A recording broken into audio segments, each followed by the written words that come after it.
del tamaño de la muestra, ¿no? Entonces, tengo ahí una situación, a ver si funciona.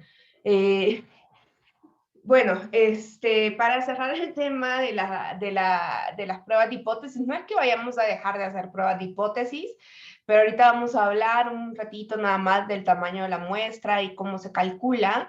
Entonces, vamos a solamente a repasar cómo se saca para las diferencias de medias chiquitas, que eso fue lo que nos hizo falta, no de medias chiquitas, medias que provienen de muestras chiquitas. Bueno, aquí está el meme del día de hoy, patrocinado por Bob Esponja, que dice, bueno, que hay un p-value más chiquito que el nivel de significancia y existe, ¿no? Y entonces la hipótesis nula dice, bueno, ya me voy, ¿no? Ahí está, que sepa. Listo, ¿no? Entonces, si nosotros en el ejemplo que hicimos en la clase pasada, que estábamos viendo sobre las tasas de desempleo, a lo mejor podíamos hacer dos grupos, ¿no? Y esto lo que nos va a llevar es a comparar estos niveles de desempleo a partir de una condición dicotómica. En este caso, la condición dicotómica es que sí son municipios rurales, pero hay unos que están colindando con algún centro de la capital de los estados o de... Entonces, si esos municipios están colindando, a lo mejor pueden tener como otro comportamiento, ¿no? Entonces, ¿cómo nosotros haríamos esto, no? Tendríamos que, de nuevo, ver qué tipo de prueba es y establecer nuestro estadístico de prueba que se construye, como habíamos visto, para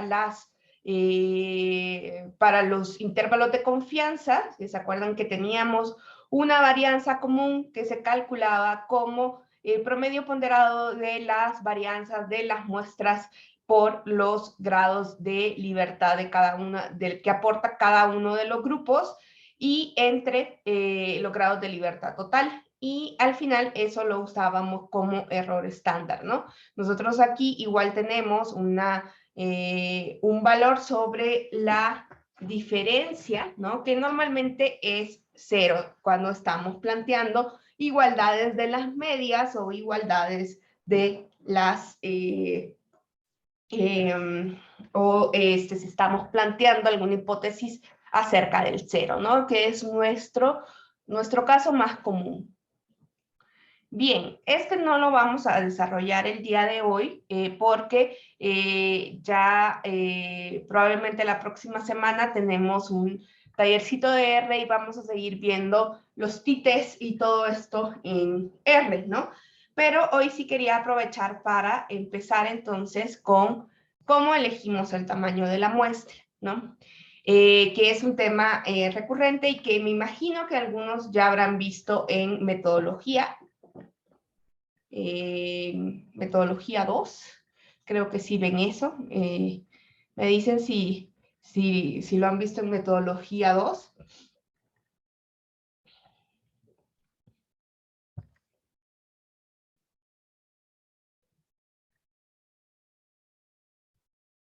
No se preocupen que vamos a seguir hablando de hipótesis nulas, hipótesis alternativas, pero ya con R y con resultados. Vamos a hacer todo un taller que va a tener que ver con pruebas de hipótesis y intervalos de confianza para varianzas, para diferencia de medias, y vamos a ver la NOVA. Pero ahorita quería hablar un poquito de esto. Dice que debería haber una opción más o menos. Bueno, es que no es un tema directo, pero algunos manuales de metodología, cuando están viendo la parte cuantitativa, pueden ahí un par de fórmulas. Entonces, están un poco en el aire y ustedes a lo mejor no, pues en ese momento no tienen como toda la información de dónde salen los tamaños de la muestra, ¿no? Entonces, es como difícil, ¿no? De tratar de explicar sin un bagaje estadístico, ¿no? Acuérdense que nosotros parte de estos temas tendrían que estar en estadística 2, ¿no? Entonces, Cuando ustedes llegan a metodología 2, ya tendrían que haber visto todo esto que vimos de la prueba de hipótesis y los intervalos de confianza, y más o menos por aquí empezaría la estadística 3, cuando empezamos a ver diseños muestrales, cuando empezamos a ver más sobre el análisis cuantitativo, y yo incluí un poco los modelos como maneras de pensar los problemas, por si ustedes después quieren hacer alguna tesis y plantearse que a lo mejor lo que ustedes se están imaginando de la sociedad se puede escribir en términos de un modelo estadístico y pueden hacer una tesis cuantitativa, a lo mejor, ¿no? Por ahí. Entonces, nosotros sabemos y hemos estado hablando del muestreo aleatorio. Por ahí el 53% lo ha visto y 47% dice que no, y por ahí había un más o menos en el chat. Entonces, bien, hemos estado a lo largo de ya casi medio semestre hablando de que hay un muestreo aleatorio y por qué teníamos que tener un muestreo aleatorio para poder usar las leyes de la probabilidad, para no tener sesgo, para esto, ¿no? Entonces, pero poco hemos hablado de pues, cómo funciona el muestreo. En esa primera sesión que tuvimos, bueno, segunda sesión, sí ustedes hicieron un pequeño muestreo aleatorio con los números aleatorios en el Excel, no sé si se acuerdan. Entonces, ahí ustedes estaban aplicando un diseño muestral, ustedes estaban haciendo el elemento. Entonces, cuando nosotros retomamos una muestra, ¿no? La información que estamos recogiendo va a depender de dos cosas, ¿no? Uno es el tamaño de la muestra, ¿no? Que en ese momento yo les dije de cuánto tenía que ser, y el plan de muestreo o el diseño experimental, que es el procedimiento para recoger la información, y eso incluye eso, ¿no?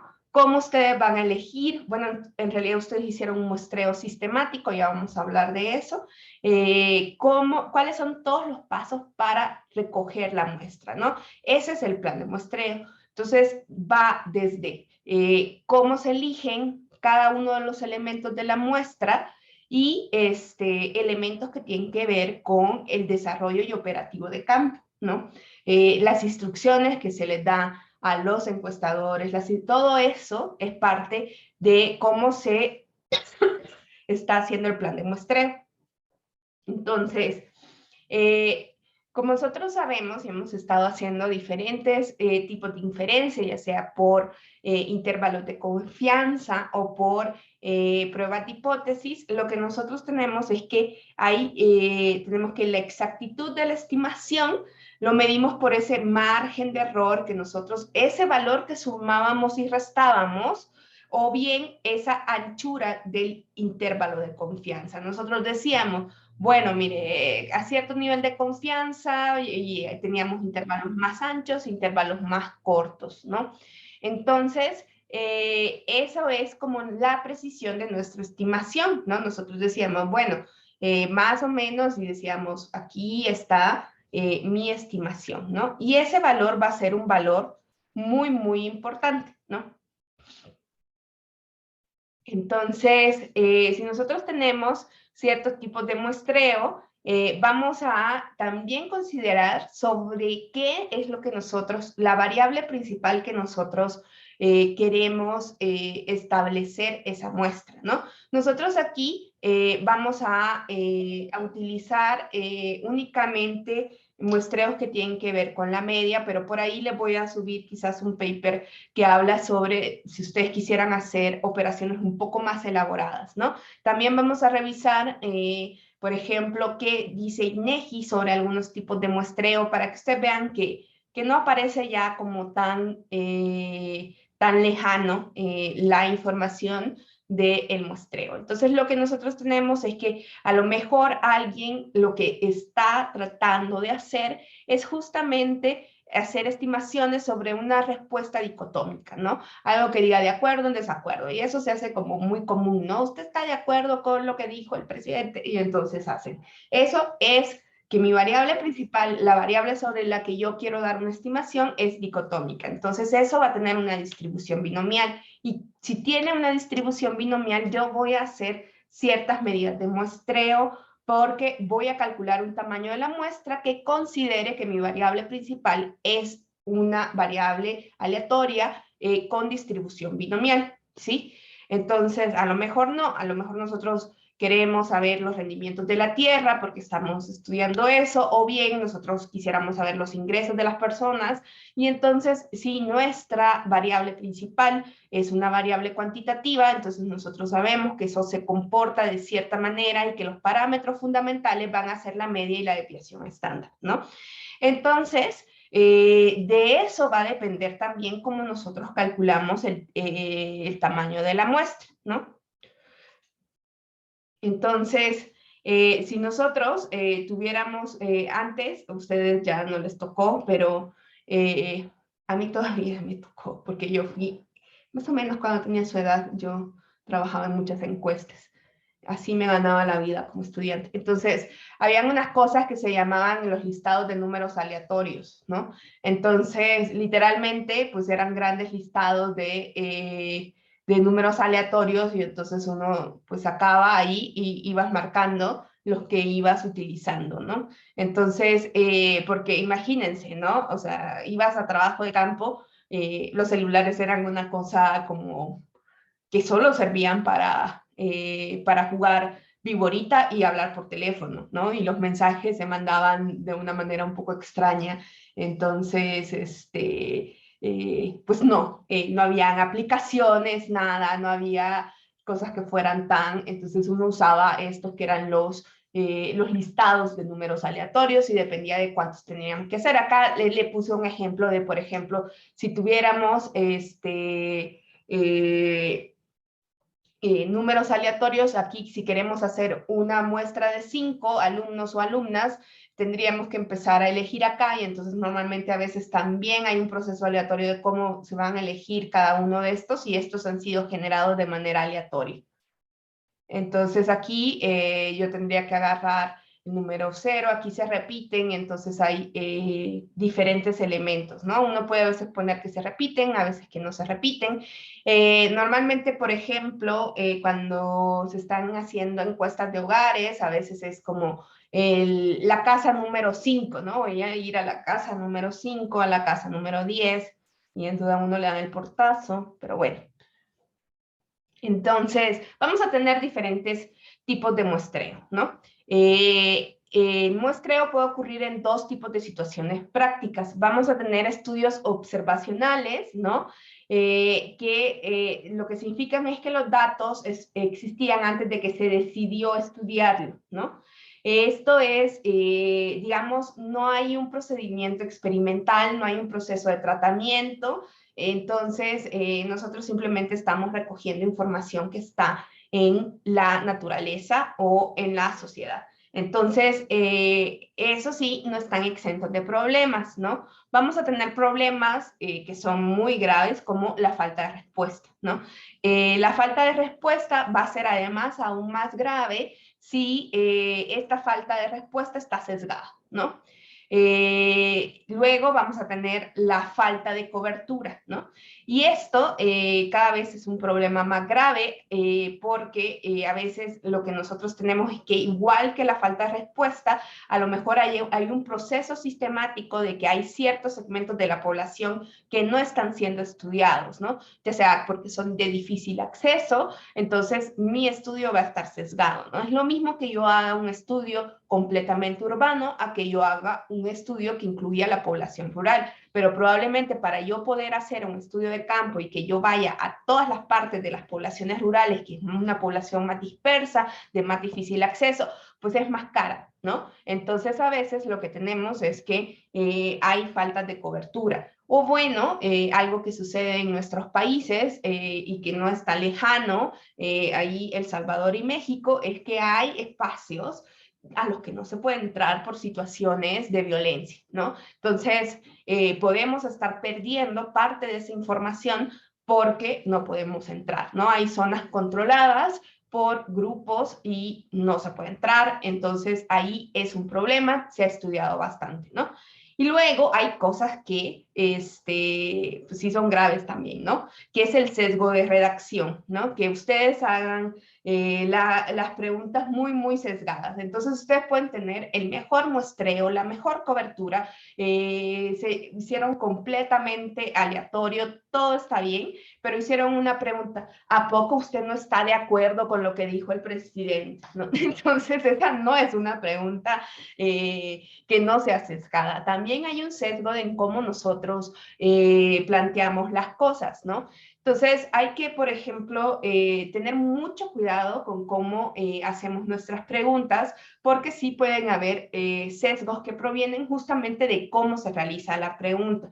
Incluso muchas veces, por ejemplo, yo siempre digo, bueno, si ustedes están tomando una pregunta que es muy importante, no está de más que siempre pongan en una nota al pie, un anexo, cómo se hizo el fraseo por parte, cómo está en el cuestionario que ustedes están usando, si ustedes lo hicieron, cómo se preguntó, o si ustedes están retomando, por ejemplo, la información del INEGI, que digan, bueno, es que miren, yo intenté operacionalizar este gran concepto social con estos indicadores y entonces están escritos de esta manera, ¿no? Porque pueden haber sesgos y entonces el fraseo a veces importa mucho, ¿no?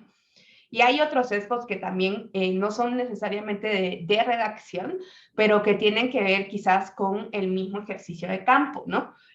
Por ejemplo, hay una parte, yo a veces estudio las preferencias reproductivas,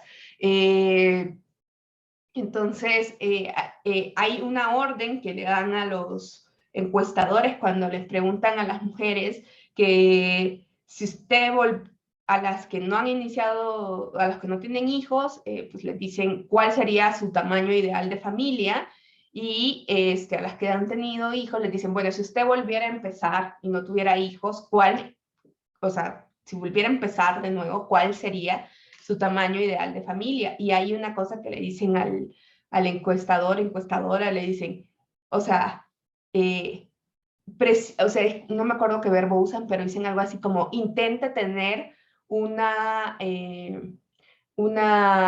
respuesta numérica. Y yo, no, porque justamente eso, que las mujeres no puedan decir, o sea, me parece a mí súper importante y eso es una de las cosas que a veces quiero estudiar, las que no pueden decir los números, pero como les están diciendo ahí, usted diga un número, entonces, claro, se van hacia la norma y la norma es 2, ¿no? Entonces uno saca eso y dice, bueno, todas dijeron 2, por ejemplo, ¿no? Entonces eso es un sesgo, quizás no tanto de redacción en la pregunta, pero sí un sesgo en el proceso de cómo se realiza la entrevista, ¿no? Entonces hay eso, y estos no se pueden, como no son errores que son aleatorios, esto no puede ser cubierto con nuestro muestreo aleatorio, con esta parte del margen de error que nosotros construimos, no va a incluir nada de estos elementos, ¿no? Porque estos ya son problemas de campo, ¿no?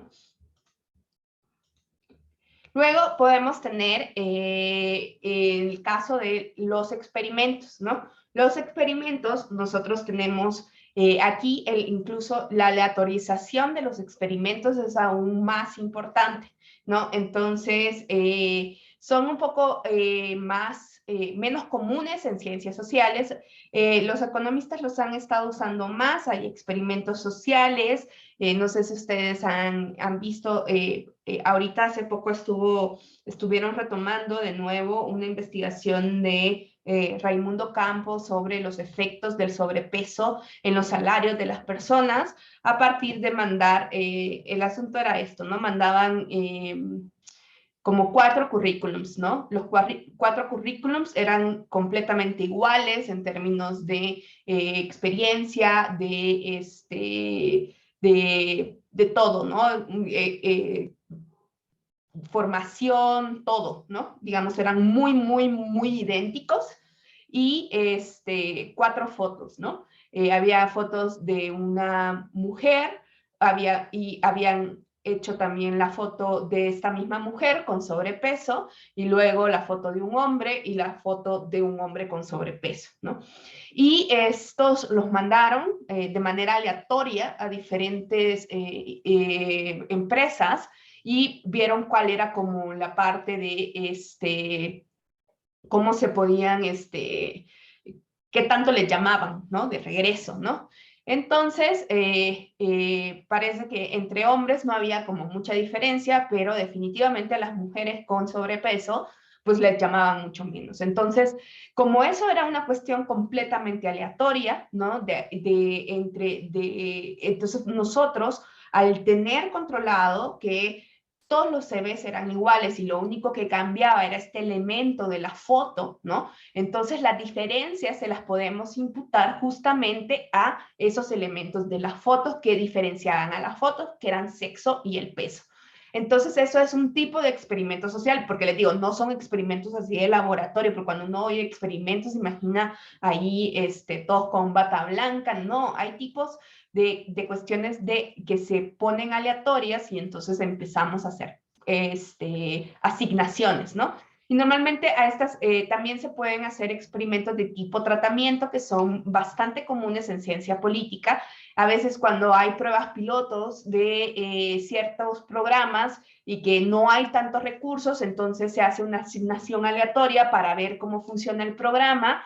Y también existen experimentos que se llaman cuasi experimentales, por ejemplo, oportunidades, era un experimento cuasi experimental. El cuasi proviene porque no era aleatorio, pero con técnicas estadísticas se buscaban pares que fueran los gemelos. Si ustedes llevaron estadística 2 conmigo, ¿se acuerdan de esa lectura de Walter Sosa Escudero que hablaba de los gemelos estadísticos, de cómo con ciertas técnicas estadísticas podíamos encontrar a nuestros gemelos y entonces se hacen experimentos, ¿no?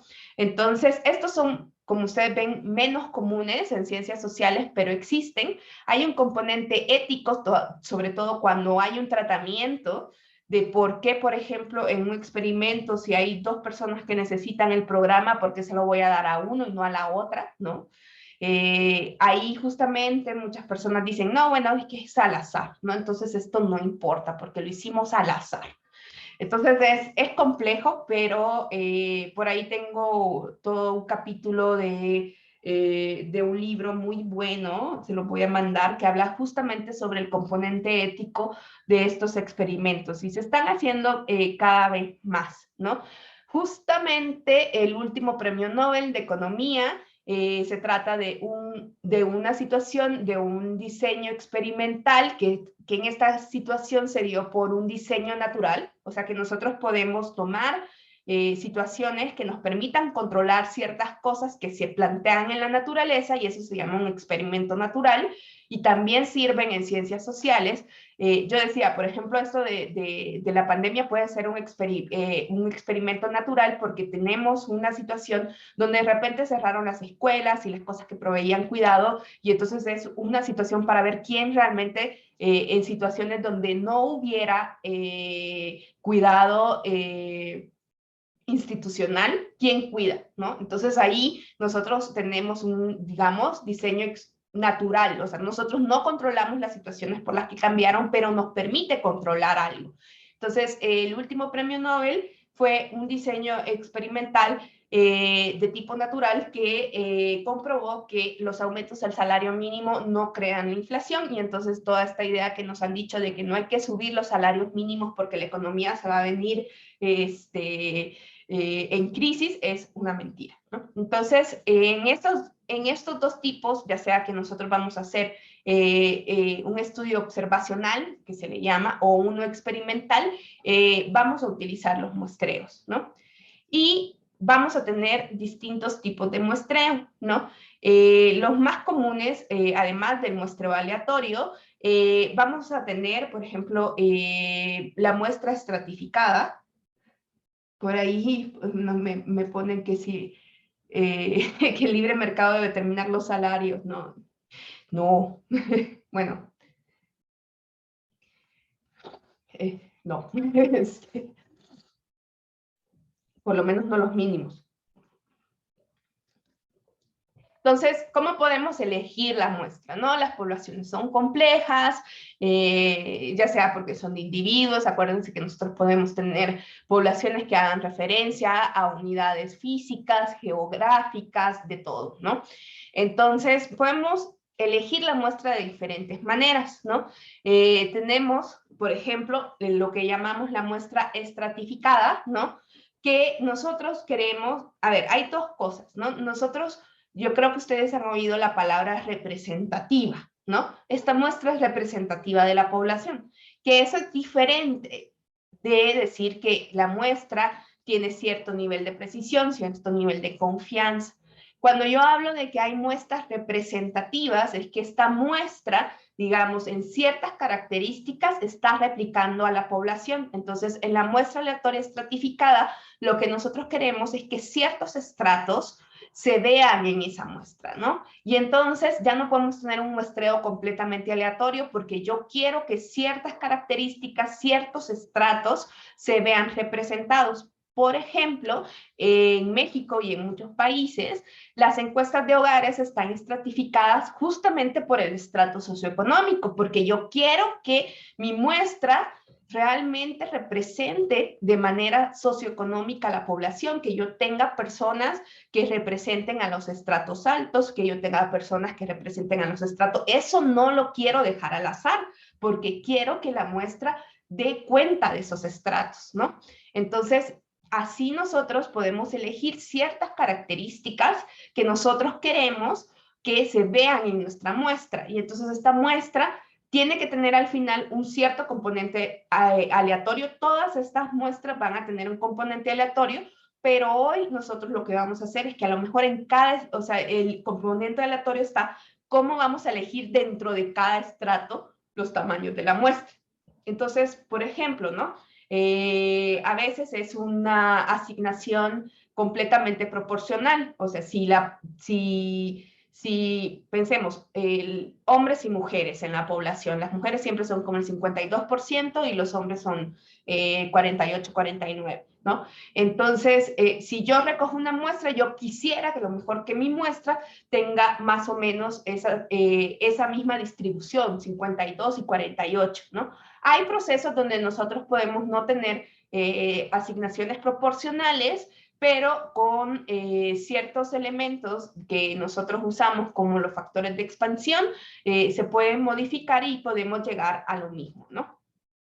Entonces, eso son los estratos. Los estratos, nosotros son características de la población que nosotros queremos dar cuenta con la muestra, ¿no? Y, digamos, ahí nosotros estamos escogiendo esos estratos, ¿no? Entonces, a veces es que ustedes van a oír, no, es que esa muestra no está diseñada para eso, ¿no? Porque pues no se ve, ¿no? O sea, eso no va a estar representado ahí. Entonces, a lo mejor hay que hacer una muestra específica donde yo quiera ver esa característica y esas características se llaman estratos, ¿no? A veces los estratos son, por ejemplo, las del Salvador, el estrato, en lugar de ser socioeconómico, es espacial, ¿no? Entonces, el estrato es la misma región física, ¿no? Entonces, eso también puede ser un estrato, ¿sí? Siempre son como características que yo quiero que se vean. Normalmente es algún elemento de grupo, ¿no? Una característica que yo quiero ver, ¿no? Luego están el muestreo por clúster o conglomerados, ¿no? El muestreo por clúster o conglomerados es que, digamos, yo también divido a mis poblaciones en subgrupos que se llaman conglomerados y selecciono una muestra aleatoria simple de grupos y hago un censo de todos los elementos del clúster. ¿Cómo así? Entonces, a lo mejor yo lo que hago es, por ejemplo, les digo, o sea, yo quiero, elijo, por ejemplo, todo un municipio, o sea, tengo varios municipios rurales, y yo que son difíciles de llegar, entonces yo en lugar de barrer todos los municipios rurales o hacer un muestreo completamente aleatorio de casas en todos los municipios rurales, lo que yo hago es seleccionar un municipio, o sea, al azar, un municipio rural, y voy a barrer ese municipio completo. O si ustedes imaginan la facultad, para que nos vayamos imaginando físicamente esa facultad, si un día volvemos, imagínense que yo quiero entrevistar, y pues como ustedes son una población que se mueve todo el día se están moviendo por ahí, entonces yo voy y los copto, digo, ¿dónde los puedo encontrar? En los salones, ¿no? Entonces yo selecciono ciertos salones al azar y a esos salones les paso a todos los salones, a cada uno de los miembros de ese salón que están ahí sentados, les paso mi encuesta, ¿no? Eso sería un muestreo por clústeres o conglomerados, que yo cuando elijo cierta unidad específica hago un censo completo, ¿no? Y luego está la muestra sistemática 1 en K, que fue lo que ustedes hicieron, ¿no?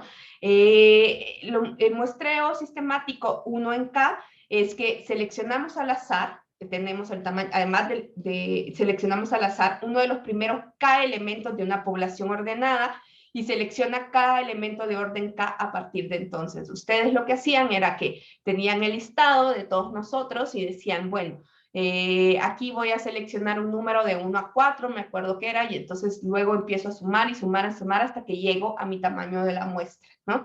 Entonces, eso es el muestreo sistemático, ¿no? Y eso también, a veces, además, todos estos pueden estar en un mismo diseño muestral, ¿sí? Puede haber una primera etapa donde yo hago una muestra aleatoria por clústeres y luego adentro hago una muestra aleatoria estratificada y luego hago un diseño sistemático 1 en K, ¿no? O sea, pueden haber todos estos tipos de muestreo, pueden convivir en un mismo diseño muestral. Eso es lo que nosotros ya llamamos diseños multietápicos y complejos, ¿no? Y ahorita vamos a leer algunos textos de INEGI que dicen justamente, y en general en INEGI se utilizan varias de estas estrategias en un mismo diseño, ¿no? Entonces, es importante que sepamos pero que a pesar de los pesares, siempre hay un elemento que interviene el azar. Entonces, a ver, ayúdenme, muchachos, hoy que somos más poquitos, ¿qué tipo de muestreo son? ¿Por qué le puse condado? Pasa por traducir.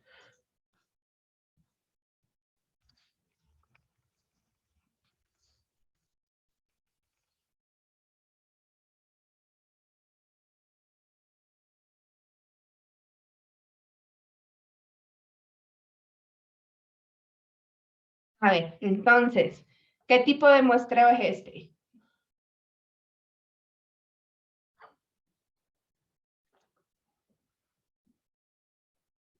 Me van a poner que haga una encuesta, porque solo así me hablan ustedes.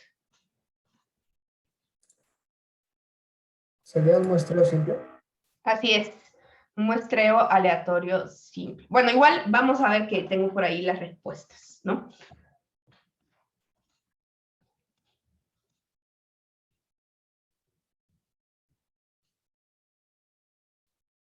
Ahí está. Lo que tenemos ahí que sería un muestreo estratificado porque los municipios serían se ha dividido a nuestra población en estratos que están marcados por municipios. Miren, y les puse ahí acá. Si dividimos a México, y yo ya le había puesto ahí,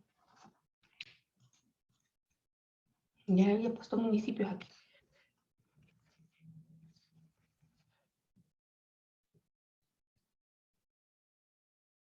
Y entonces, y tomar una muestra aleatoria simple de 10 de esos municipios, eso sería completamente, y barrerlos a todos, eso sería clúster, ¿no? Igual, por ejemplo, acá en México lo que se utiliza es la área geoestadística básica, las AGEBs, se llaman área Ana, geoestadística dejaste básica. de compartir tu pantalla.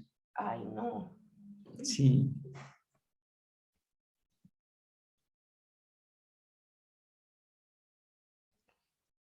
Ya se ve. A lo mejor nosotros queremos hacer una encuesta en la Ciudad de México, ¿no? Y en muchas encuestas aquí se utiliza el área geoestadística básica, que básicamente el área geoestadística básica son pedacitos de tierra, ¿no? Entonces hagan de cuenta que son pedacitos de tierra que nosotros podemos tener un mapita con las casitas y hay cierta cantidad de casas y entonces esas son las áreas de geoestadística básicas. Probablemente en una colonia puedan haber varias áreas geoestadísticas básicas, ¿no?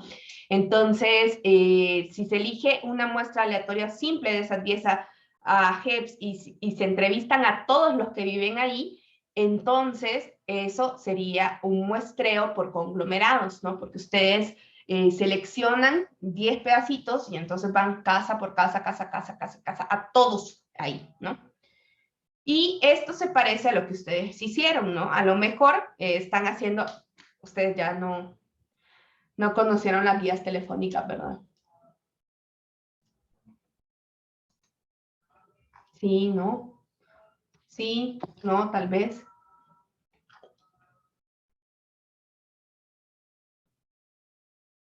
Como la guía María, nada más en fotos, dice. Entonces, la guía Roji, ¿no? La guía Roji era de direcciones. La guía telefónica, y antes, cuando el mundo era un poco más seguro, estaban los teléfonos de las personas con los nombres, ¿no? Imagínense hoy, o sea, es completamente loco que exista eso, ¿no? La guía amarilla era como justamente solo para negocios, pero había un pedazo blanco, ¿no? Y ahí venían todos los, no, pero la sección amarilla era otra cosa, ¿no? Ahí eran los negocios y había un pedazo que no era amarillo, sino que era blanco y tenía los listados y los nombres y los teléfonos de todo el mundo, ¿no? Y entonces, yo me acuerdo que pues era de lo más normal, entonces uno empezaba a buscar a lo mejor a ciertas personas y podía encontrar su teléfono, ¿no? Cuando el mundo, les digo, era un poco más seguro. Luego, en mi país por lo menos, después empezó una modalidad en que tenías que pagar para no salir listado. Bueno, una cosa así, y ya después ya, esto cayó completamente en desuso, pero bueno, la guía telefónica entonces nos permitía a nosotros pensar que podíamos hacer, podríamos abrir así la guía y seleccionar al azar de la guía telefónica cada número 50 a partir si yo elegía, por ejemplo, bueno, empiezo, ¿no? Porque iba en orden alfabético.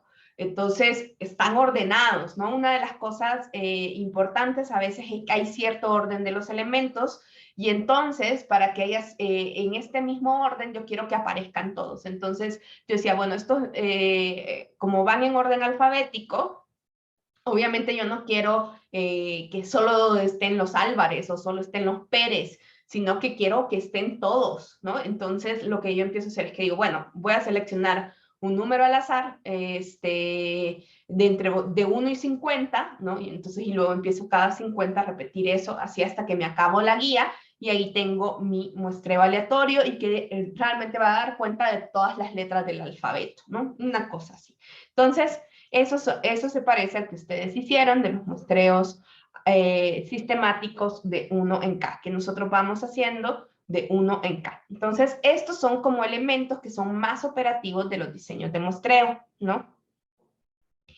De ahí, hay otros planes de muestreo que no implican asignación al azar y que no están mal siempre y cuando ustedes no quieran hacer inferencia estadística sobre la población, ¿no? Por ejemplo, el muestreo de conveniencia, ¿no? Que es una muestra que es como porque es fácil de obtener, ¿no?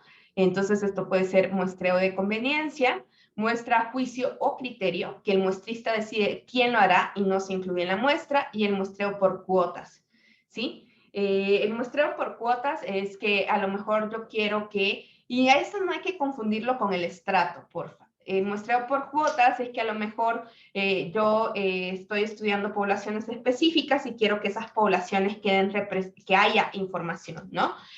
Por ejemplo, que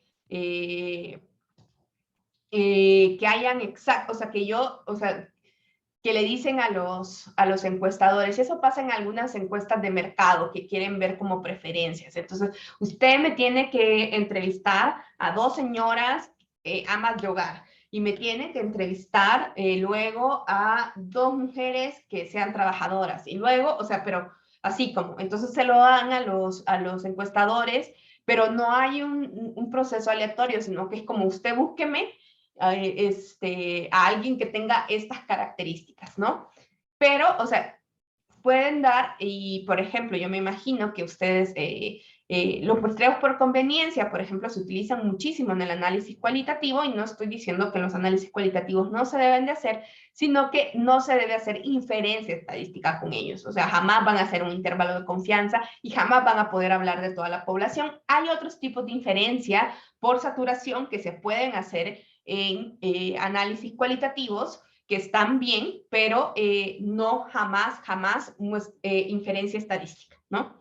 Jamás inferencia estadística, ¿no? Estos dan otro tipo de elementos y es otro tipo de información, ¿no? Entonces, con estos no se puede hacer inferencia estadística. Voy a lanzar una encuesta si hasta aquí ha quedado claro y si tienen alguna duda. Es como una cosa muy... Obviamente podríamos tener todo un semestre de muestreo, no crean. Es solo para que ustedes tengan como claro y que cuando lean los elementos digan, ah, ahorita nos vamos a ir a ver, por ejemplo, el diseño muestral del ENOE para que ustedes vean que ya esas palabras no aparecen como raras, ¿no? Obviamente hay cursos completos de muestreo donde podemos ver cómo se realizan estos elementos.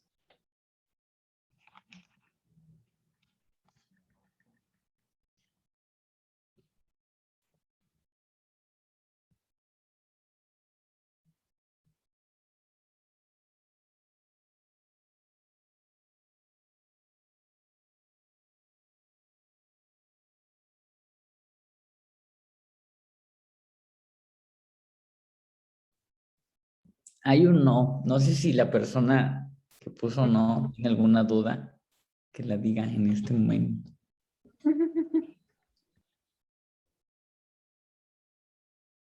¿No?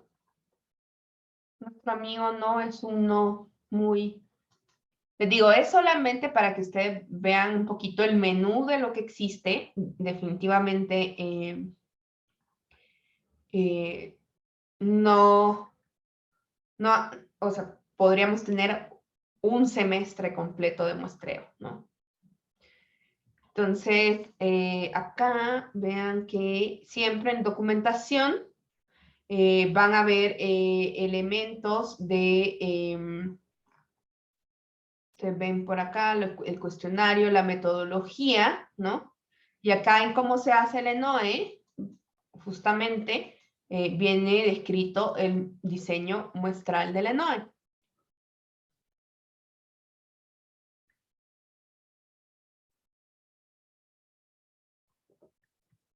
Entonces aquí viene la organización operativa de la encuesta, el diseño conceptual, que es, o sea, no la gente se levanta y hace, no. Lo primero es, ¿qué es lo que quiero medir a partir de conceptos, no? Esos conceptos se operacionalizan en indicadores que luego se hacen las preguntas ad hoc para obtener esos indicadores. Cada encuesta, y esto es súper importante, tiene que tener un diseño conceptual, ¿no? No empieza de la nada, ¿no? Entonces, no, o sea, la gente piensa que a lo mejor que simplemente a mí se me ocurren las preguntas porque sí, en un cuestionario, no. Hay una base conceptual de por qué yo hice las preguntas, ¿sí? No empiezo de la nada, no solo porque... No es como la profe que se inventa las encuestas en el momento, ¿no? Y acá en el levantamiento de la información, ustedes pueden ver información sobre cómo se realiza el operativo, y en el diseño estadístico van a ver cómo se realiza la encuesta, ¿no? Entonces ahí hablan de la estratificación, ¿no? Dice, la unidad primaria de muestreo son 80 viviendas habitadas y el máximo 160. Puede ser una manzana o más de 2 manzanas en la misma JEP o 2 manzanas contiguas diferentes en la JEP, ¿no?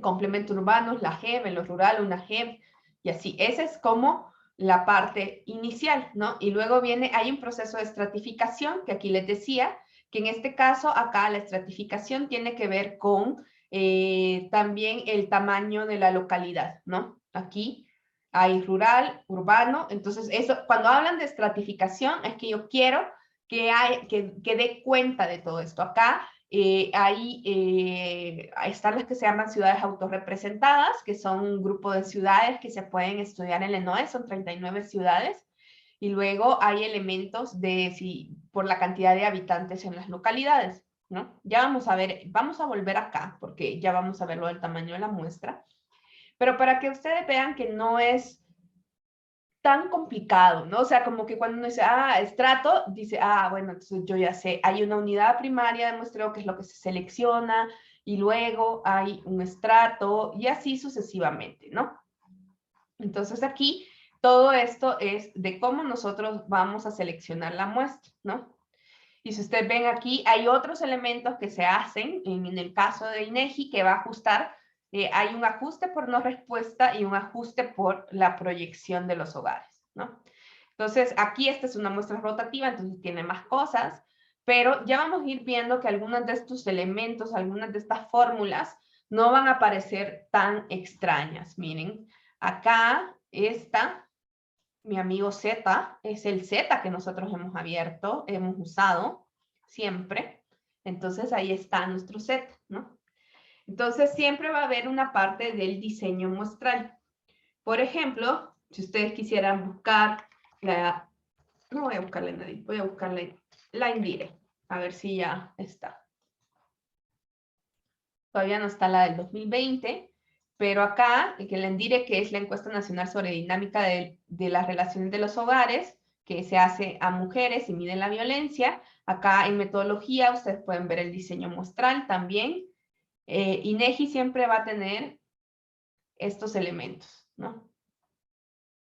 Entonces acá, por ejemplo, si ustedes ven diseño de la muestra, viene también así, viene la unidad primaria de muestreo, la estratificación, que usa una estratificación parecida, y luego de la muestra, ¿no? Entonces hay diferentes diseños de muestreo. Casi nunca se hace un muestreo completamente aleatorio, porque un muestreo completamente aleatorio sería sumamente caro.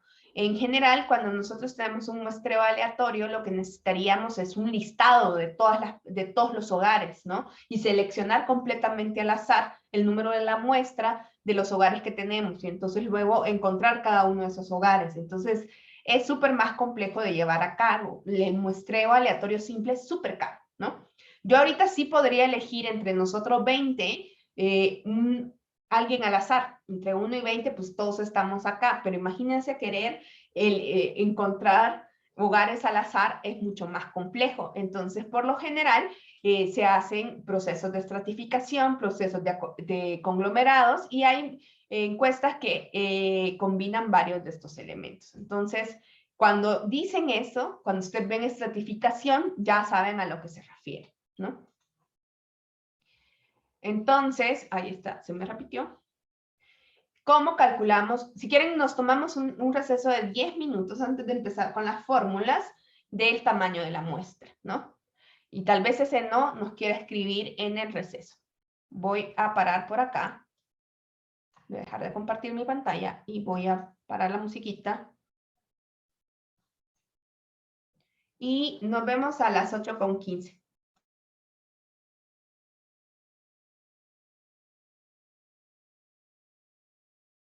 Ahogado en medio de la gente, y estás dispuesto a más de lo que puedes soportar. Los altavoces van amplificando las verdades. Ahora que estás aquí en medio de la soledad, bailando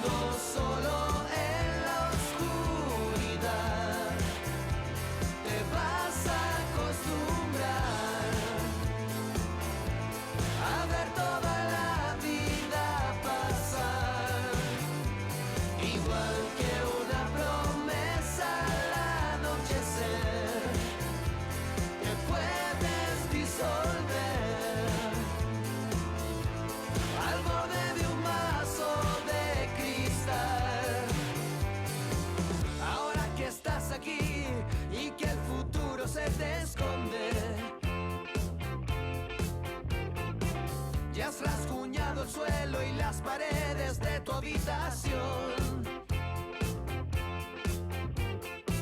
No quieres ver el sol, no quieres nada por las tardes.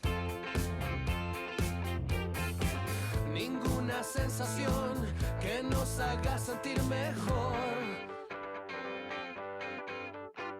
Bailando solo en la oscuridad, te vas a acostumbrar a ver toda la vida pasar, igual que una promesa al anochecer. Te puedes disolver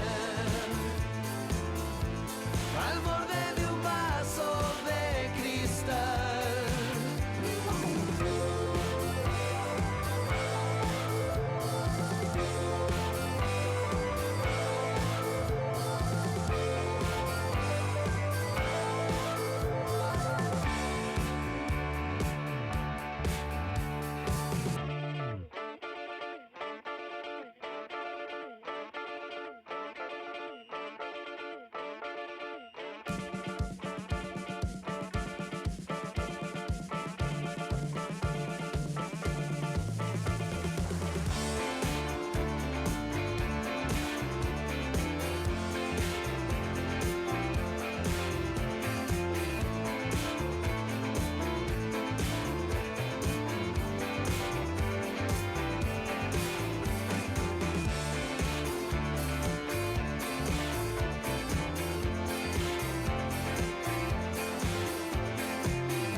This is what you get when you mess with us.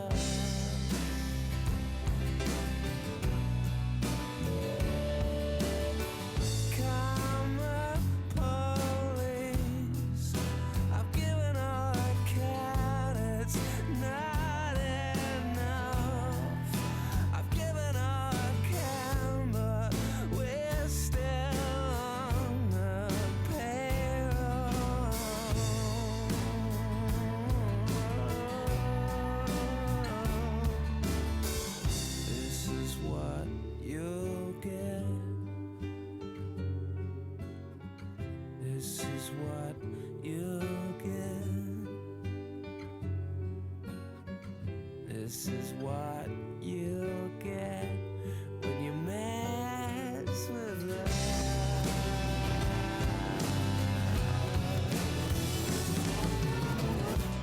For a minute there, I lost myself. I lost myself. You for a minute there, I lost myself. I lost myself.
I couldn't resist the charm. It wasn't right.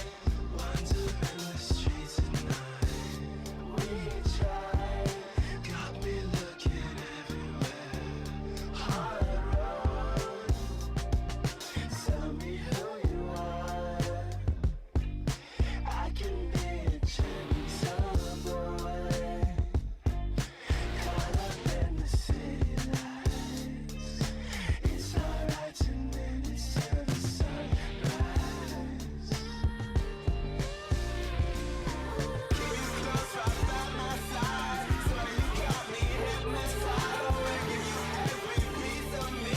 You know you are my everything. I wanna dance into your hurricane. Blinded by your glare again.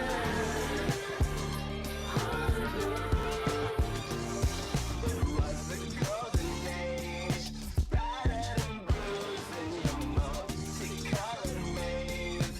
Your mind is scattered. I've been thinking of the days that I made progress with that sinister boy. Hard road.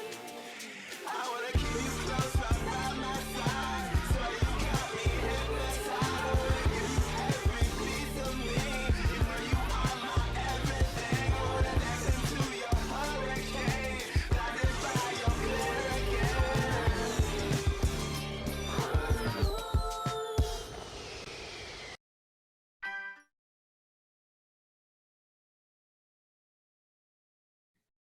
Vamos a continuar. Déjenme, porque siento que para explicarles esto necesito una pizarra. Entonces voy a ver si me funciona. Estuve haciendo pruebas ayer. Escribir por acá con mi iPad. Vamos a ver, me dicen si.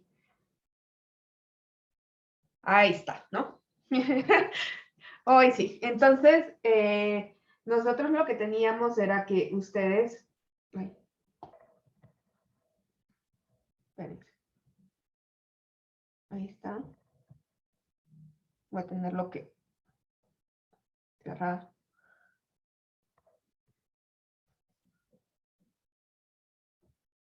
Estoy haciendo ya pruebas. Ahí está.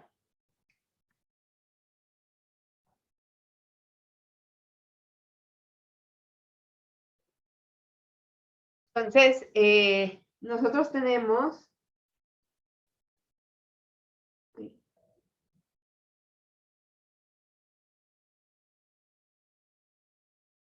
Nosotros teníamos nuestra estimación por intervalo que era este tipo, ¿no? Nosotros teníamos nuestro estimador que era X barra y, miren, aquí borré.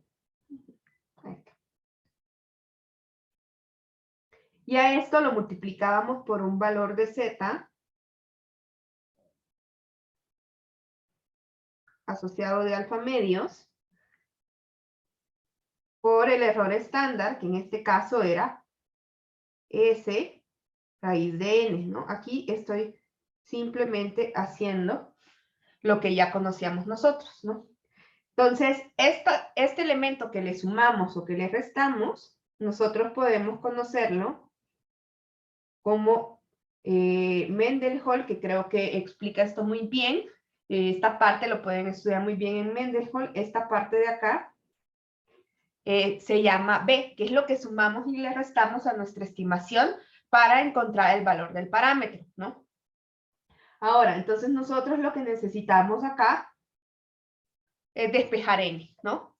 Entonces, lo que nosotros decimos, ¿no? Es, bueno, yo quiero que mi estimación sea menor o igual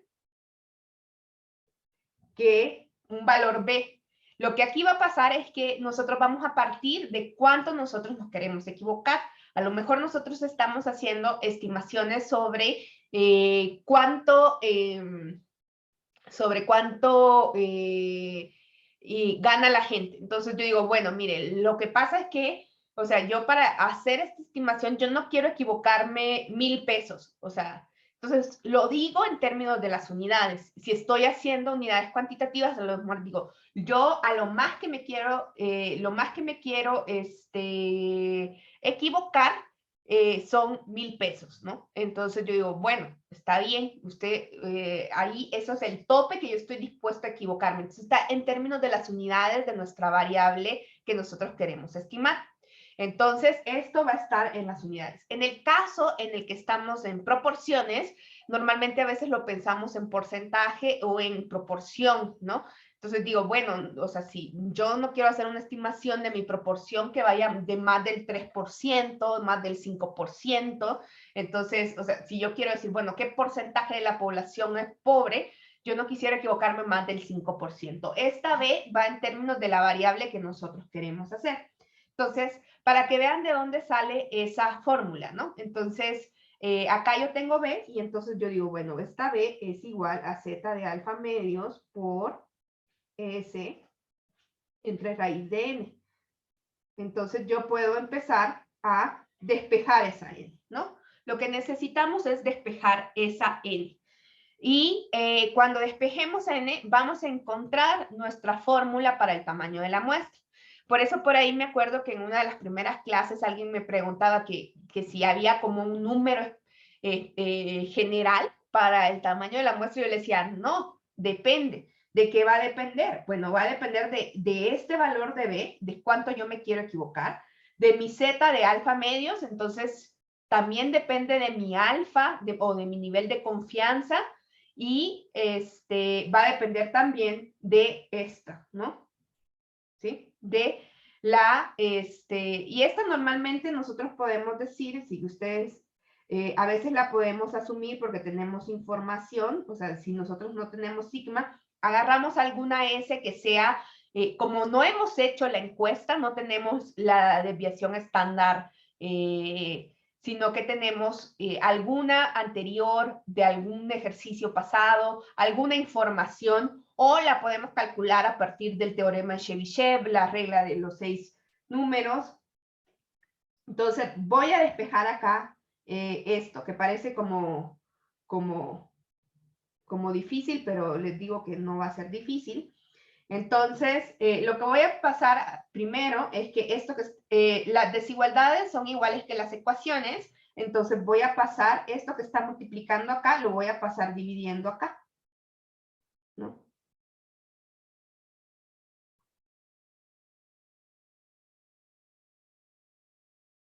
Ahí está. ¿no? Y aquí hay una cosa que nosotros vamos a querer hacer, porque una de las cosas que es más molesta en este despeje es que tenemos raíz de él. Entonces, lo ideal va a ser que hagamos esto al cuadrado para quitarle esa raíz, ¿no? Entonces me voy a ir a la siguiente diapositiva, espérenme. Y entonces lo que voy a decir, bueno, si una vez que yo le saqué raíz, si quieren lo dejo ahí un ratito por si lo están copiando, entonces al sacarle raíz, todo queda en raíz menos la n, ¿no?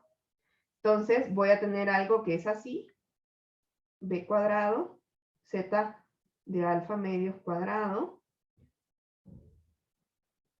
s cuadrado y n, ¿no? Y entonces yo lo que voy a hacer es que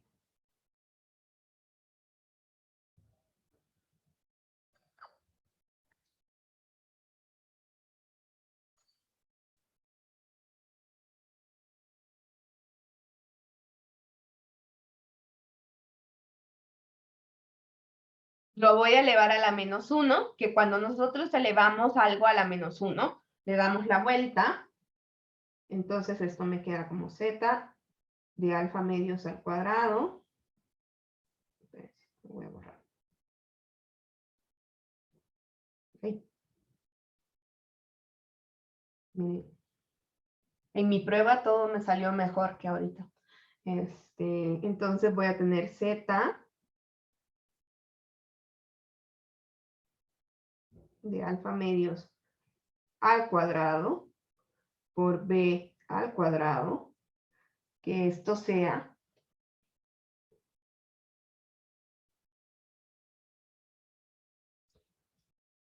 no, este no es al cuadrado.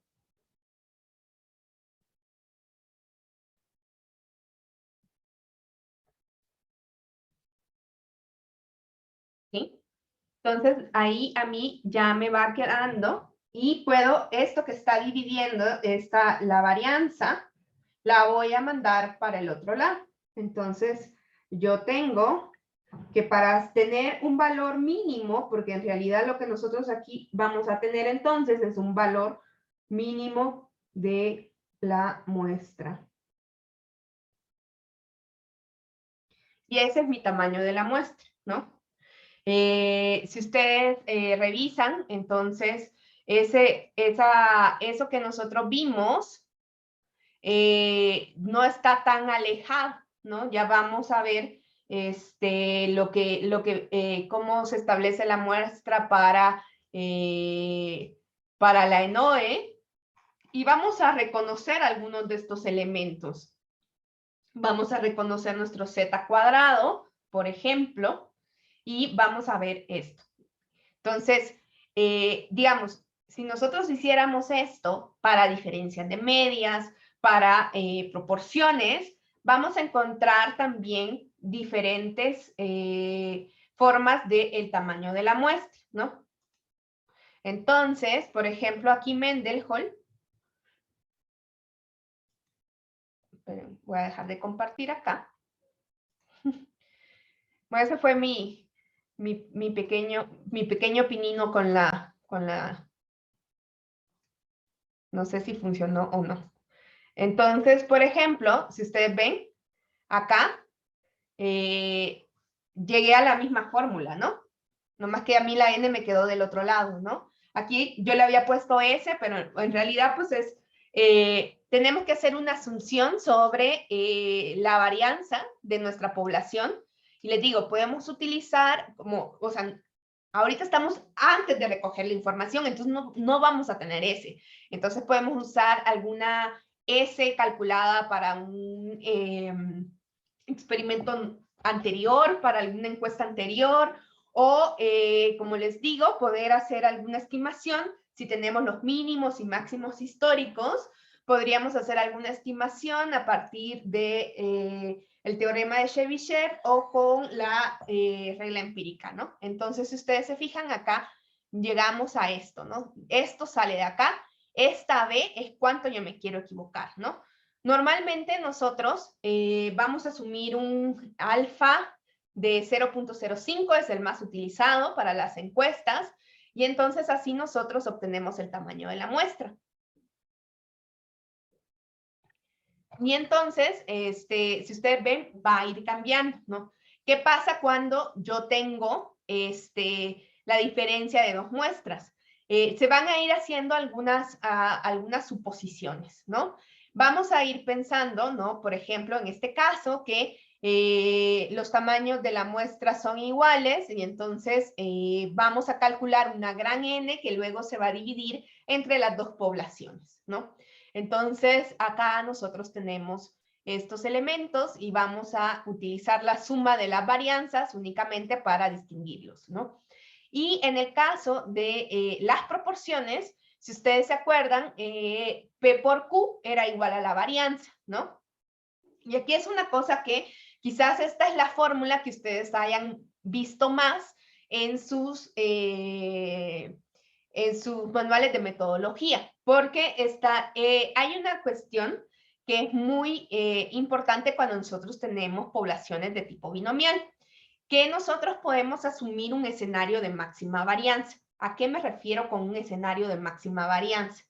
A ver, y esto me parece más sencillo. Ustedes saben que la P por Q es igual a la varianza en una población, ¿sí? Entonces, aquí hemos llegado a lo mismo, ¿no? P por Q. Ahora, como nosotros tenemos cierta información acerca de los valores de P y de Q, ¿no? Ay, perdón. Entonces nosotros podemos pensar, y ahorita les voy a enseñar el escenario de máxima varianza en un Excel porque me va a ser más fácil. ¿Cuál es el escenario de máxima varianza? Miren, si nosotros tenemos aquí el valor de P y el valor de Q, nosotros sabemos que Q siempre va a ser 1 menos el valor de P, ¿no?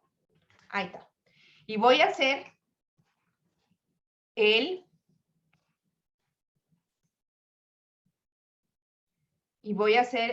producto, ¿no? Aquí esto, si ustedes ven, puedo ir haciendo esto y lo que voy a ir haciendo es irle sumando 0.1.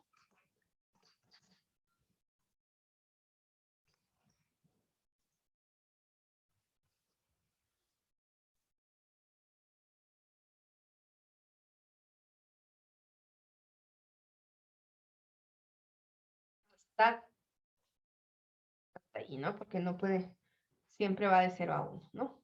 Entonces, si yo voy haciendo esto, el escenario de máxima varianza se refiere al valor máximo que puede tener la varianza. Y esto sucede, si ustedes se fijan, justamente acá. Entonces, normalmente cuando estamos calculando proporciones, que quizás, por ejemplo, cuando se hacen encuestas, muchas veces de opinión, este será el diseño más normal. Lo que nosotros vemos es que van a encontrar esa fórmula que ya dice 0.25 en lugar de P por Q, porque se está asumiendo un escenario de máxima varianza. El escenario de máxima varianza, entonces, depende del valor de P por Q. Y el valor de P por Q nunca va a ser más grande que cuando P y Q valen 0.5. Ese es el escenario que se llama escenario de máxima varianza. Cualquier otra combinación de P por Q siempre va a ser menor que eso, ¿sí? Entonces, si yo estoy haciendo una estimación, como para sentirme yo más tranquila, lo que voy a hacer es decir, no, ¿saben qué? Definitivamente mejor asumo que mi población es lo más heterogénea posible para que yo esté más tranquila con mi tamaño de la muestra. Recuerden que además el tamaño de la muestra es un tamaño mínimo. Si nosotros podemos tener más, mejor, pero ese es un tamaño mínimo, lo mínimo para poder hacer las estimaciones de encuestas válidas con esos elementos. Entonces, por eso, acá mi amigo Mendenhall, que esto lo saqué de Mendenhall, el dibujito. Por eso aquí pone 0.25, ¿no? ¿Por qué? ¿Qué está asumiendo? Dice que está asumiendo que la probabilidad de éxito en la población es de 0.5. ¿no? Entonces, aquí en lugar de ponerle P por Q, pone 0.25 porque se refiere al escenario de máxima varianza, ¿no?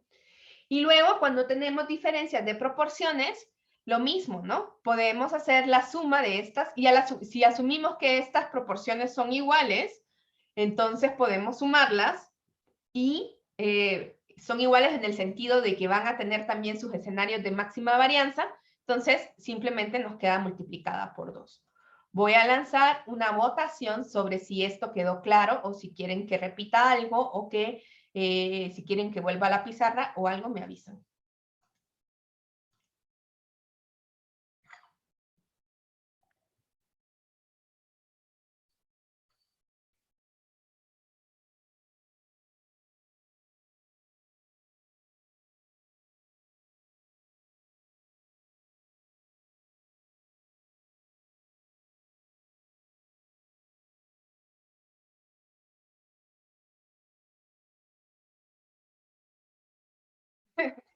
No, no se puede. Pero no podemos ver el próximo semestre también. Que si podemos repetir todo el semestre, digo no, pero el otro semestre no podemos ver en sociodemografía.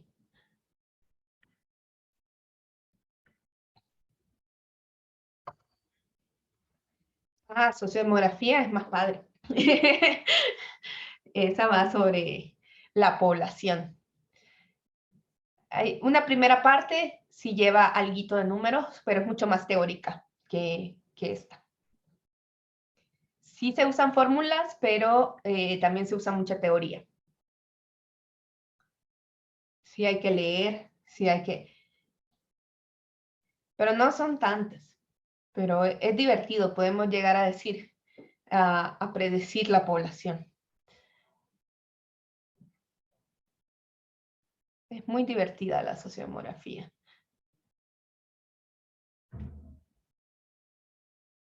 Yo soy demógrafa, entonces, ¿qué les puedo decir?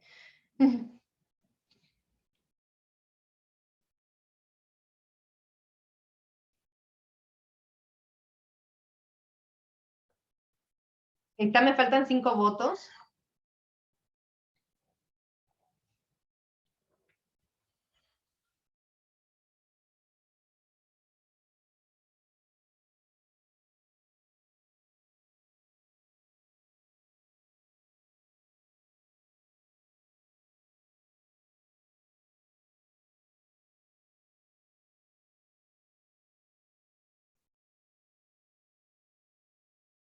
Entonces,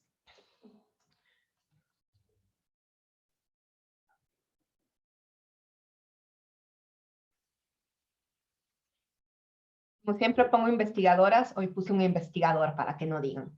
Digo, una investigadora quiere. Entonces, vamos a ver el ejemplo porque no nos va a alcanzar a que lo hagamos. Entonces, lo vamos a ver y vamos a hacer otro ejemplo en la próxima clase para que de otro tipo, pero veamos entonces cómo nosotros podríamos calcular el tamaño de la muestra, ¿no? Parece por ahí que esas 4 personas quizás no quieren preguntarnos nada. Entonces, supónganse que alguien quiere estudiar la pobreza. ¿Qué tamaño se requiere si quiere que su estimación esté dentro del 4% de por la proporción real con probabilidad o con una confiabilidad del 95%? ¿Vale? Después lo voy a cambiar. Entonces, lo que vamos a hacer entonces es utilizar esa fórmula, ¿no? Nosotros decimos, bueno, si nosotros quisiéramos hacerlo así, nosotros vamos a decir que vamos a poner todos los valores, ¿no? Ahí está mi 1.96 por mi error estándar, que es P por Q. Como no tengo los valores de P por Q, yo puedo asumir ese escenario de máxima varianza, ¿no? Y puedo decir, bueno, 1.96, aquí eso tiene que ser menor que ese 4%, ¿no? Entonces, una vez que yo hago todo esto, entonces puedo despejar esta n, ¿sí? Y me va a dar que tengo que entrevistar a 601, o sea, me da 600.25. ¿Qué vamos a hacer? Normalmente vamos a redondear hacia arriba, independientemente que ustedes tengan 600.25 o que tengan 600.1, redondeen hacia arriba, ¿sí? Porque este es el valor mínimo con el que yo puedo dar una estimación que no me pase del 4% del verdadero valor del parámetro de pobreza y que yo pueda dar mis resultados con una confiabilidad del 95%. Entonces, esos son los requisitos mínimos. Entonces, no puedo yo quedarme a media encuesta. Media encuesta no me va a servir, ¿no? Entonces, hay que redondear siempre y siempre se da en números discretos el tamaño de la muestra, ¿no? Entonces, en este caso, nuestro tamaño de la muestra es de 601, el mínimo. Si nosotros podemos tener más, es más. Si ustedes ven acá, no hay ajustes por la no respuesta, no hay nada de eso. Entonces, vamos a ver, por ejemplo, que era lo que nosotros podíamos ver en, por ejemplo, esta fórmula, ¿sí? En esta fórmula del tamaño de la muestra de la ENOE, nos dice que la tasa de desempleo abierto es como su variable objetivo, ¿no? Entonces, si ustedes ven, acá está el Z, aquí está 1, aquí está P, aquí está Q, aquí hay la tasa de no respuesta, o sea, le ponen más cosas, pero si ustedes se fijan, este R cuadrado que está acá es nuestro B, ¿sí? Y acá hay un efecto de diseño.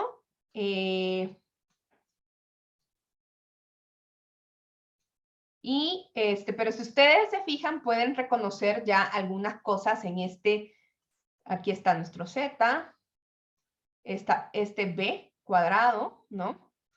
Esto es un valor de varianza. Y todos estos son otros ajustes que nosotros no hemos visto y que ya son más complejos, pero que se van haciendo en las encuestas porque ya van considerando otras cosas que no tienen que ver con la estimación aleatoria, sino con el mismo trabajo de campo, ¿no?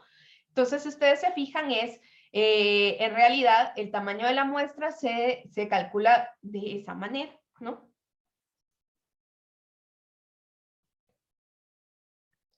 Bien, entonces, antes de irnos, les quiero mencionar un ajuste que sí podemos hacer nosotros de manera bastante rápida, son las muestras finitas, ¿no? Normalmente esto que nosotros acabamos de hacer asume una muestra infinita, ¿no? ¿Sí? Acá, es decir, una población infinita, que no sabemos qué tamaño es la población que estamos estudiando. Nosotros en México y en muchos países, al hacer censos, sí sabemos cuáles son los tamaños de la muestra, ¿no? Entonces, en realidad, a veces podemos hacer un ajuste que nos va a ahorrar un poquito de entrevistas. Acuérdense que, o sea, queremos muestras grandes, ¿no? Pero son carísimas. O sea, en realidad, vean ustedes que las muestras que nosotros tenemos con INEGI son muy, muy grandes. Y yo siempre por eso digo, además, esos son ejercicios millonarios de información y no usarlos es que no somos buenos ciudadanos, muchachos. O sea, ahí está todos nuestros impuestos, millonadas gastados para que después no usemos los datos muy mal, ¿no? Entonces, muestras grandes, si nosotros hacemos también muestras demasiado grandes, pues sí son un desperdicio de recursos, ¿no? Tanto materiales como humanos, ¿no? Y incluso algunos han señalado que muestras muy grandes incluso pueden verse afectadas en el sentido negativo porque al tener muestras tan grandes a veces podemos llegar a resultados significativos solamente por el tamaño de la muestra, ¿no? Entonces, pero también, ¿no? Tampoco queremos muestras muy chiquitas, ¿no? Porque no vamos a tener, no vamos a poder encontrar diferencias significativas o hay menos chances de hacerlo, ¿no? Entonces, cuando nosotros sabemos el tamaño de la población, vamos a poder hacer un ajuste, ¿no? El ajuste es el factor, la raíz de n menos n entre n menos 1. Si nosotros vemos mi error muestral, lo voy a multiplicar por eso, ¿no? Entonces, este factor de ajuste, a mí lo que me va a hacer, entonces... Ana, seguimos viendo la ENOE. No. Sí. No lo puedo mover. A ver. Creo que por conectar el iPad se puso loco. Ahí está. Entonces, nosotros tenemos que vamos a poder utilizar este factor de ajuste, que es la raíz del tamaño de la población menos el tamaño de la muestra entre n menos 1. Entonces, si ustedes se imaginan, este valor me va a ir haciendo a mí, digamos que entonces lo que yo estoy corrigiendo es el error estándar, ¿no? El error asociado a mi distribución muestral, ¿no? Entonces, yo lo que tengo es que si voy multiplicando por esto, ¿no? Si la n es más grande, ¿no? Entonces, ¿qué va a pasar? ¿Sí? Esta distancia va a ser más chiquita, ¿no? Mi numerador va a ir siendo más chiquito, más chiquito, más chiquito, más chiquito, entre la n sea más grande, ¿no? Entonces, ese factor de corrección, digamos, cuando estos valores son muy parecidos, ¿no? La n con la n, pues me queda como este mismo, pero si yo conozco entonces este tamaño, esto es un valor que va a multiplicar al ser una fracción, va a ser un poquito más chiquito el error estándar y por tanto me van a quedar muestras, voy a tener estimaciones que yo digo, bueno, al yo saber el tamaño de la población, puedo ajustar cómo hago mi cálculo del tamaño de la muestra y puedo tener muestras ligeramente más pequeñas, pero como yo tengo esta información extra, puedo decir que estoy teniendo la misma confiabilidad y la misma precisión que para las muestras infinitas, ¿no? Para la población infinita. Ay, se perdió mi mouse.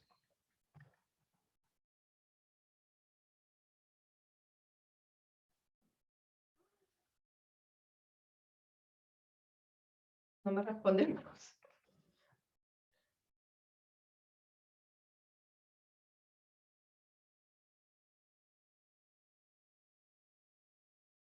Vio esto.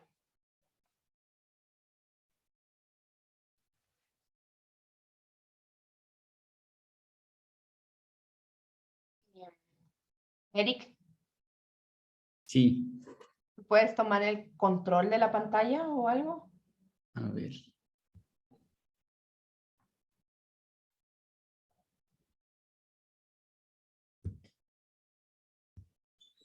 A ver, ya.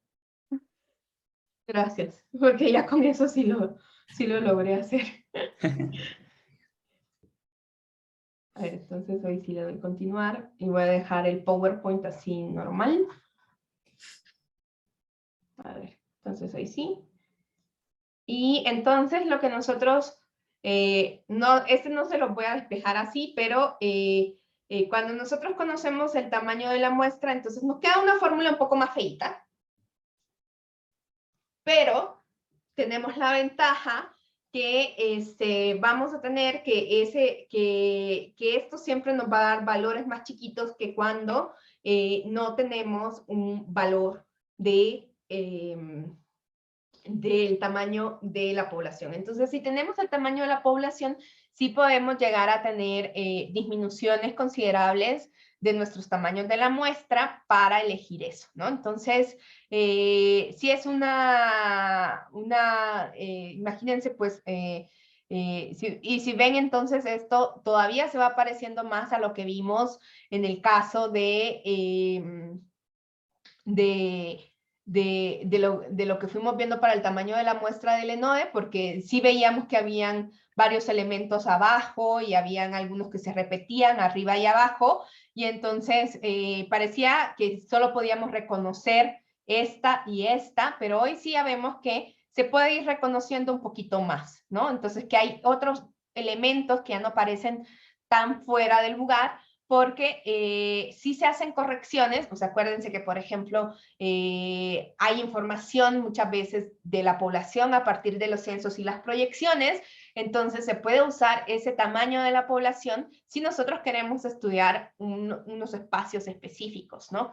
Me acuerdo que alguna vez diseñamos el tamaño de la muestra para ir para la facultad y como teníamos claridad de cuántos estudiantes habían, entonces decíamos, bueno, van a ser tantos, ¿no? El problema era cómo aplicarles la encuesta, ¿no? Entonces, y dónde encontrarlos, ¿no? Porque sí, ustedes se movían mucho, ¿no? No sé si esto quedó claro antes de irnos, igual si no, lo repetimos en la siguiente clase. Voy a lanzar la encuesta. Perdón por los problemas técnicos, pero eso me pasa por probar cosas nuevas.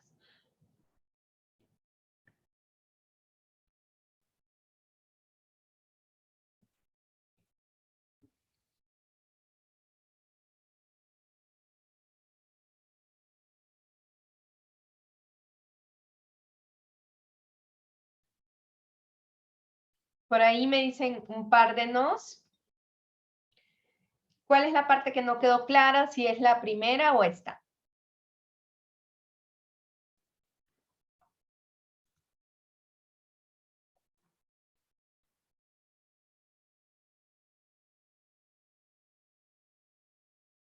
Amigos, no, contéstenme algo.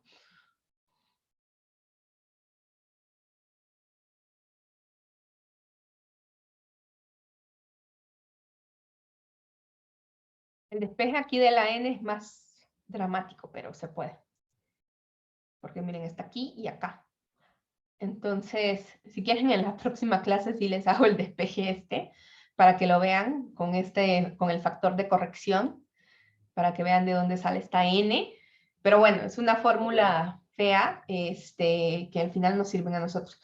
Sí, Rachel, es nuestro mismo amigo Z, que normalmente vamos a asumir como 1.96, es el valor más común porque les decía que en general se usa el alfa de 0.05 y se asume como una estimación por intervalo bilateral, con límite inferior, límite superior. Entonces, se hace así. El Z, aquí ustedes si quieren le pueden poner ya el 1.96, es el más común, ¿no?